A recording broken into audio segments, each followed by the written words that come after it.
দেখুন, আজকের ভিডিওতে আমি এসি সার্কিটের সাথে অপারেশনাল অ্যাম্পলিফায়ারকে কিভাবে ইন্টারফেসিং করা যায় সে সম্পর্কে মেইনলি একটি ভিডিও আপনাদের প্রোভাইড করব।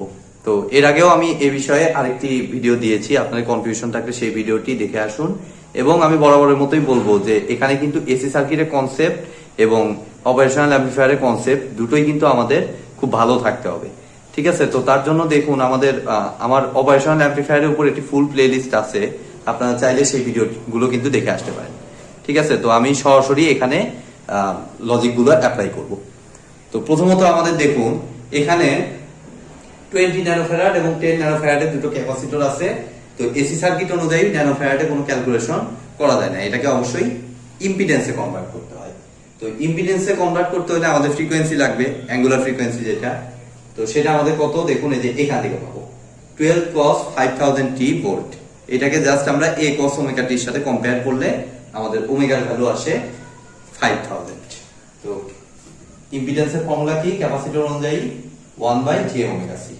জাস্ট এই ফর্মুলাতে আমরা এই ভ্যালুগুলো সরাসরি বসিয়ে আমরা হিসাব করব। তো 1 দেখুন আমি সরাসরি বসাচ্ছি, এখানে 20 ন্যানোফ্যারাড আছে, 20 × 10⁻৯ ন্যানোফ্যারাডকে ফ্যারাড বানালাম আর কি এসআই ইউনিটে। আর ওমেগার ভ্যালু হচ্ছে 5000, এটা বসাইলাম, তার সাথে জে গুণ, তাহলে আমাদের দেখুন -j10,000 আসে।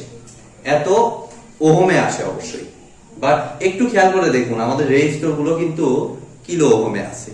তো অবশ্যই এটা যদি কিলো ওহম হয়, এটা কিলো ওহম হইতে বাধ্য। সো আমাদের এটাকে অবশ্যই কিলো ওহমে কনভার্ট করতে হবে। তাহলে জাস্ট এটাকে 1000 দিয়ে ভাগ করলে আমাদের আসে -j10। তাহলে এটাকে আমি রিপ্লেস করে দিতে পারি -j10 দ্বারা, j10 kilo ohm. Same system আমরা 10 ন্যানোফ্যারাড কেও রিপ্লেস করব।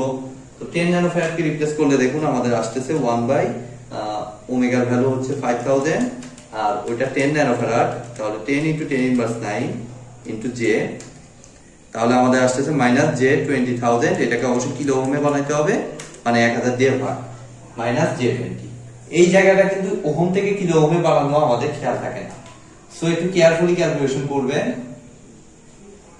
এই ধরনের সার্কিটে, জটিল সার্কিটে আমাদের তাড়াহুড়ো করার কোনো প্রয়োজন নাই, আস্তে ধীরে ক্যালকুলেশন করলে আমাদের রেজাল্ট মিলবে। তো -j20। এখন আমরা অপারেশনাল অ্যাম্পলিফায়ারের কনসেপ্টটি কাজে লাগাবো এই সার্কিট সলভ করার জন্য, ঠিক আছে? তো আমাদের দেখুন এই ভোল্টেজটা আমাদের V0 আছে, তাহলে এটা দেখুন প্লাসের সাথে শর্ট করা, তার মানে এটা অবশ্যই V0 হতে বাধ্য। শর্ট মানে সেম ভোল্টেজ। আর অপ অ্যাম্পের বেসিক অনুযায়ী আমরা জানি প্লাস এবং মাইনাস দুইটার ভোল্টেজ সেম হয়, কারণ তাদের মধ্যে কোনো কন্ডাক্টিং পথ থাকে না, মানে কারেন্ট চলাচলের কোনো পথ বিদ্যমান নয়। হাই রেজিস্ট্যান্স থাকার কারণে কোনো পথ নাই, সো ভোল্টেজ দুই প্রান্তের ভোল্টেজ সেম থাকে, ঠিক আছে?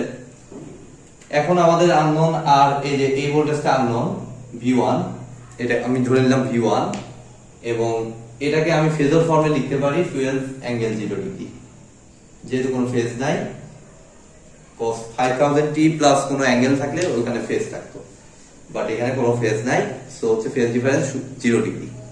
তো 12∠0° বলা যে কথা, এখানকার ভোল্টেজ 12 ভোল্ট বলা একই কথা, ঠিক আছে? এখন দেখুন আমাদের সোর্স থেকে যে কারেন্টটা তৈরি হলো সেই কারেন্টটাকে আমরা I1 ধরে নিলাম, এদিকে যে কারেন্টটা যাচ্ছে সেটাকে আমরা I2 ধরে নিলাম, এদিকে যে কারেন্টটা যাচ্ছে সেটাকে আমরা I3 ধরে নিলাম, ঠিক আছে?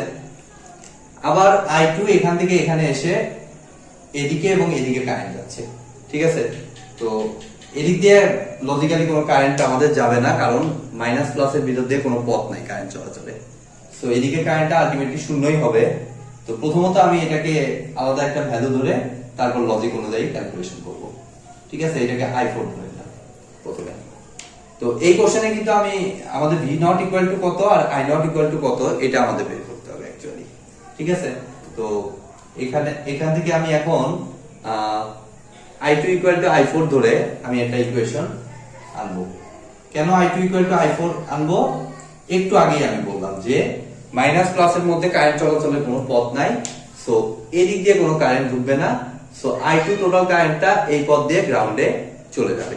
ঠিক আছে, তো I2 ইকুয়াল টু I4 ধরলে আমাদের দেখুন V1 minus V out divided by 20 is equal to V out minus 0 মানে V out divided by minus J10। এখন যদি সবগুলোকে 20 দিয়ে গুণন করি তাহলে এটা আসে দেখুন V1 মাইনাস V out, আর এটাকে 20 দিয়ে গুণ করলে 2 J2 V0। V1 টা আমাদের আননোন, সো V1 টাকে রিপ্লেস করব। V1 টাকে রিপ্লেস করলে তাহলে দেখুন আসে আমাদের 1 plus J2 into V out। Simple, 1 plus J2 into V out।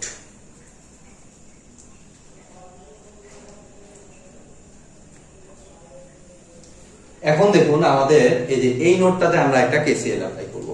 তো KCL অ্যাপ্লাই করলে আমাদের I1 ঢুকতেছে, I2 বের হয়ে যাচ্ছে, I3 ও বের হয়ে যাচ্ছে। তাহলে I1 এর ইকুয়েশন কি আমাদের 12 মাইনাস V1 ডিভাইডেড বাই 10। তাহলে 12 minus V1 divided by 10 is equal to I2 এর ইকুয়েশন কি V1 minus V out divided by 20 plus I3 এর ইকুয়েশন কি আমাদের V1 minus V out divided by minus J20 minus J20। তো এটাকেও same সিস্টেমে আমরা 20 দিয়ে সবগুলোর সাথে গুণন করি। তাহলে 20 10 2 12 দুগুণা 24 মাইনাস 2V1। 20 দিয়ে সবগুলোকে গুণন করলে V1 মাইনাস V out, 20 দিয়ে গুণন করলে plus J into V1 minus V out। ঠিক আছে, তাহলে এখান থেকে দেখুন 24 equal to 2V1 R V1 মিলে 3V1, 3V1 minus V out plus JV1 minus JV out।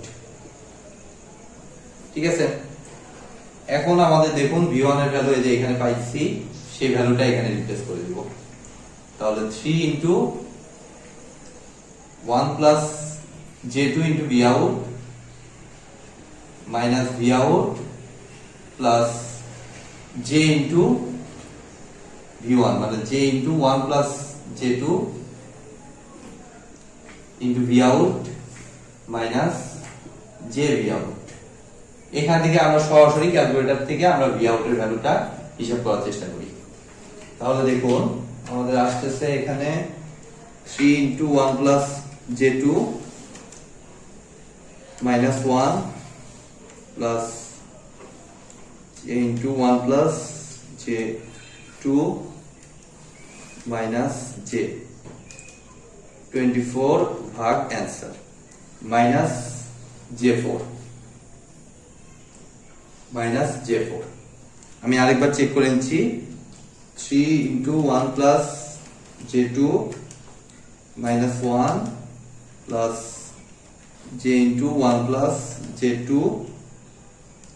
Minus J 24 ভাগ অ্যান্স মাইনাস J4 মাইনাস J4 এত ভোল্ট, যেটাকে আমাদের ফেজর ফর্মে নিলে আসে 4 angle minus 90 degree, 4 angle minus 90 degree. এটা আলেকজান্ডার সাদিকুর বইয়ের একটি एग्जांपल। সো এটাকে ওরা অ্যানসার হিসেবে লিখছে হলো 4 sin 5000t।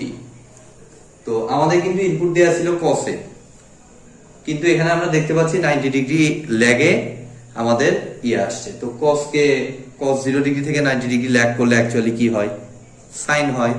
সো তারা এখানে 4 sin 5000t দিয়ে দিচ্ছে যাতে 90 ডিগ্রি ফেজটাকে কনভার্ট করে 0 ডিগ্রিতে কনভার্ট করা যায়, সেই কারণে ওরা এইভাবে লিখছে।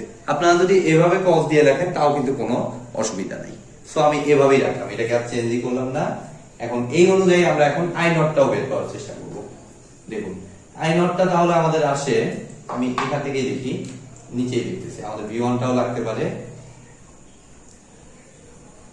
এখন দেখুন I নট কিন্তু আমাদের যে অপ অ্যাম্পটার আউটপুট থেকে যে ইয়েটা বের হয়েছে, কারেন্টটা বের হয়েছে, তো এদিক থেকে কারেন্টটা আসছে কিন্তু I3। আমাদের কিন্তু I নট বাই করতে এই কারেন্টটা লাগবে।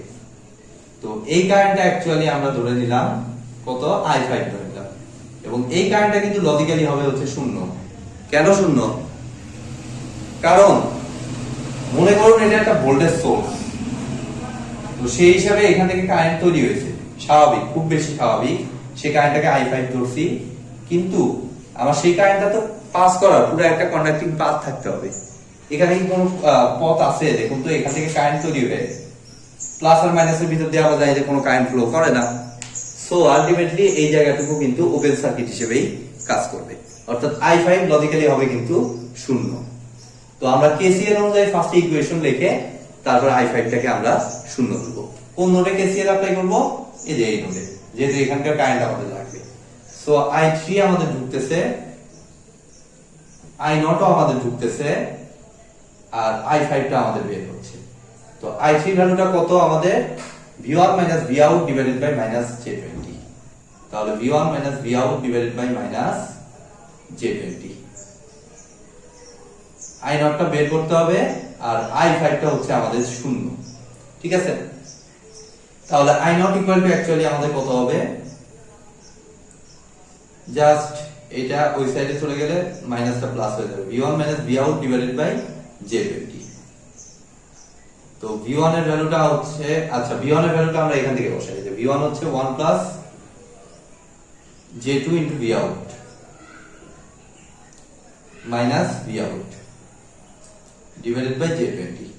এখন জাস্ট Vout এর ভ্যালুটা আগে আমরা পেয়েছি, সেই ভ্যালুটা এখানে রিপ্লেস করব, তাহলে আমাদের রেজাল্টটা চলে আসা উচিত। তাহলে দেখুন আমাদের 1 প্লাস 2y মাইনাস 1 এত into 4 angle minus 90 degree divided by 20j, এটা আসে আমাদের দেখুন 0.4 angle minus 90 degree, 0.4 angle minus 90 degree. অবশ্যই ইউনিটটাতে আপনাদের কিন্তু ভুল হতে পারে, খুব বেশি কেয়ারফুল থাকবেন। এতক্ষণ কিন্তু আমরা কিলো ওহমে আমরা হিসাব করছি রেজিস্টারগুলো, ইম্পিডেন্সগুলো। সো কিলো ওহমে রাখলে কিন্তু কারেন্টটা অটোমেটিক্যালি মিলি অ্যাম্পিয়ারে আসবে। সো এখানে যেন ভুলেও আপনারা অ্যাম্পিয়ার রাখেন না, ইউনিটটা একটু খেয়াল করবেন। অবশ্যই এটা হবে এত মিলি অ্যাম্পিয়ার। ঠিক আছে, তো আলেকজান্ডারের বইতে এটাকে লেখা আছে মাইক্রো অ্যাম্পিয়ারে কনভার্ট করছে, মানে 0.4 কে আবার 1000 দিয়ে গুণন করতে হবে। তো 0.4 কে 1000 দিয়ে গুণন করলে কত হয়? 400 হয়। ওরা অ্যানসার দিছে হলো 400 sin 5000 t micro ampere. So এটাও লজিক্যালি ঠিক, কারণ এই যে এটাও -90 ডিগ্রি এটার মতোই আসছে। তো -90 ডিগ্রি মানে cos কে sin এ কনভার্ট করা যায়, যেহেতু cos এর -90 ডিগ্রিতে ফেজ শিফট করলে আমাদের sin আসে, সেক্ষেত্রে আমরা ফেজটাকে শূন্য ধরতে পারি, সেই সিস্টেমের রেজাল্ট লেখা। সো আপনারা ওইভাবে লিখলেও হবে, এভাবে যদি অ্যানসার লিখে দেন তাও কিন্তু কারেক্ট, টোটালি কারেক্ট। তো আজকের মতো ভিডিওটি এ পর্যন্তই। ভিডিওটি যদি ভালো লেগে থাকে অবশ্যই ভিডিওতে একটি লাইক দিবেন, বন্ধুদের সাথে বেশি বেশি শেয়ার করবেন, আর চ্যানেলে নতুন হয়ে থাকলে অবশ্যই চ্যানেলটি সাবস্ক্রাইব করবেন। ধন্যবাদ।